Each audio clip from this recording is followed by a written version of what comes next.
from an additional 3% tax on income greater than $1 million. Do you support the proposal? And if so, how would you assure that the money will go to schools?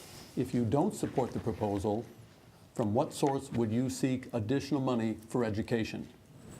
First of all, the politicians in Illinois have said every time they want to raise taxes, it's for schools. We put the lottery into Illinois to fund the schools. The money doesn't end up in our schools. Our current governor raised our income taxes 67%, said much of it was going to be for education, then he cut $500 million from our school funding. Politicians use schools as an excuse to raise taxes. I am opposed to putting a further income tax on the families of Illinois.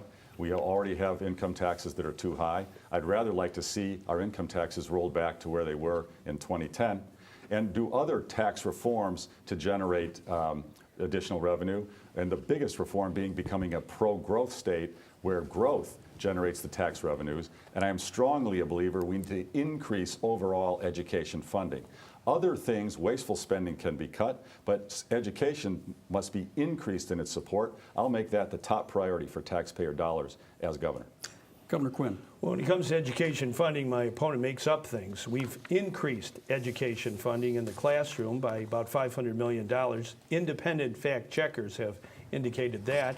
We've also paid the teachers' pension every single year. Prior to my arrival as governor, that didn't happen. So I've paid the pensions and I've increased funding in education. I think we need to do more.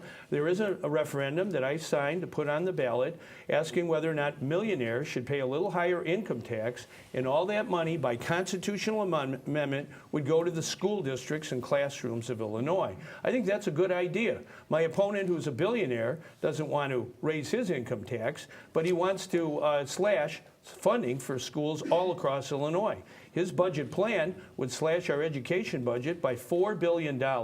It would lay off 1 out of 6 teachers in Illinois and cause great harm to everyday people. He wants, with his plan, a $1 million tax cut for himself and education funding slashed all across Illinois. I don't go for that, and I think it's a very good opportunity for the people of Illinois at the ballot box to send a message to the millionaires and billionaires that they ought to pay more.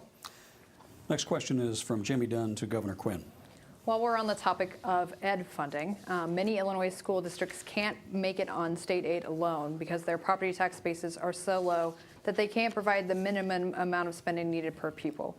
A new proposal by Democratic Senator Andy Minar would redistribute more state dollars to districts based on their ability to pay. Do you support Minar's plan, or is there a better way of ensuring local districts have the funding they need to provide a decent education to every student? Well, my view is we need to